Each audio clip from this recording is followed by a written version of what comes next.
are going to begin with the lesson number 1 of your class 3 grammar, that is the sentence. Sentence क्या होता है? A sentence is a group of words that give you a complete sense or a meaning. So let's begin with this lesson.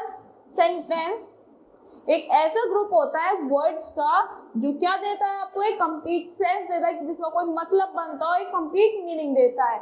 So for example money eats mango. Money eats mango ये कुछ है. If these words are joined, अगर आप इन words को, ये जो comma इनको अलग हटा दोगे और इन वर्ड्स को ज्वाइन कर दोगे, it is in a proper order, we get a clear meaning. हमें एक प्रॉपर क्लियर मीनिंग, एक मतलब मिल जाएगा इस सेंटेंस का. It is then called a sentence. फिर इसको हम क्या कहेंगे? एक सेंटेंस कहेंगे. अभी तो ये सेंटेंस नहीं है, these are the words only. Read the following. Column A and column B. Column A stand boy there are. कोई सेंटेंस नहीं बन रहा, कोई मीनिंग नहीं बन रहा. देयर स्टैंड्स अ बॉय, वहां एक लड़का खड़ा है. सो एक मीनिंग बन रहा है इसका. Pat cat his is the. कुछ मीनिंग नहीं बन रहा इन वर्ड्स का, कुछ भी नहीं. So this is not a sentence. The cat is his pet. Cat उसकी pet है. तो इसका एक complete meaning बन रहा है. Here, both the group of words in the column do not make any sense. ये जो बोलो both the group of words है, इस column A में कोई sense नहीं बना रहे. Both the group of words in column B makes a complete sense. यहाँ एक complete sense बन रहा है, तो ये क्या है आपके sentence है. A sentence is a group of words that make a complete sense and has a subject and a predicate of its own. क्या होता है? एक ग्रुप ऑफ वर्ड्स होते हैं जो एक कंप्लीट सेंस बनाते हैं, जिसका खुद का एक सब्जेक्ट भी होता है और प्रेडिकेट भी होता है. A sentence has the words that make sense and they are placed in the proper order. उनको हम प्रॉपर ऑर्डर में प्लेस करते हैं. For instance, Ajay says money eats a mango. Ajay ने बोला कि मनी क्या खा रहा है? मैंगो खा रहा है. Here we can guess that Ajay is trying to say what. कि हम guess कर सकते हैं कि अजय क्या कहना चाहता है.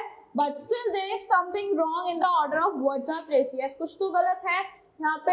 There is a problem. Order in words should be placed in English. It is called word order. जो English में words placed होता है, proper order in which words are placed in English, उसको क्या कहते हैं? word order कहते हैं. Here let us go in an order. First आता है आपका noun, then verb, then preposition, then articles also आते हैं आपके.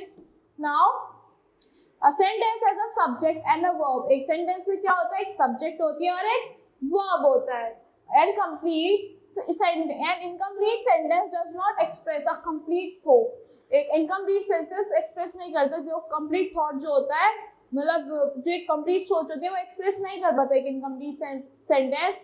A subject और a verb may be missing. उसमें या तो subject होगा या verb missing होगी. एक ना एक चीज missing जरूर होती है incomplete sentence में. Now observe the following sentence. Incomplete है आपका. After we finish our work needs a complete thought. After you finish our work, क्या करोगे आप उसके बाद? We will go to a movie after we finish our work.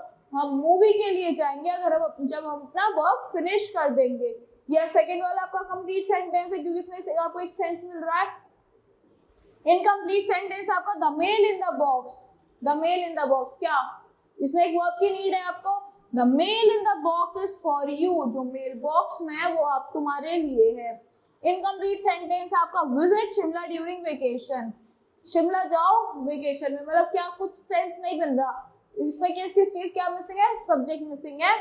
Mister Pawar आपका subject हो गया. विजिटेड शिमला ड्यूरिंग वेकेशन, वो शिमला गए थे कब?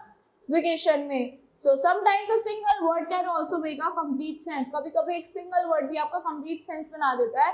Like for example, stop makes complete sense. आपसे बोल दिया किसी ने रुको, मतलब रुक जाओ, आप रुक जाओगे ना, एक complete sense आ गया इसमें. The traffic man says, a traffic policeman says stop, we stop. जब traffic policeman हमसे कह देता है stop, हम रुक जाते हैं. It is as good as saying I think you should stop now. इतना ही गुड होता है कि फिर किसी ने बोला I think, मुझे लगता है कि तुम्हें रुक जाना चाहिए अब. In the same way, when you say yes or no in reply to any question, it is good as the sentence. अगर आप किसी वे में, मतलब किसी ने आपसे कोई क्वेश्चन पूछा, did you bath today? अगर आप कह दोगे yes, पूरा सेंटेंस बोले बिना भी, मतलब yes का मतलब होगा कि फुल सेंटेंस ही बोला है आपने. कुछ कुछ वर्ड्स ऐसे होते हैं जिसमें हमें फुल सेंटेंस बोलने की नीड नहीं होती. So that's all for this lesson. I hope you all like the explanation of this lesson. Thank you and have a great day.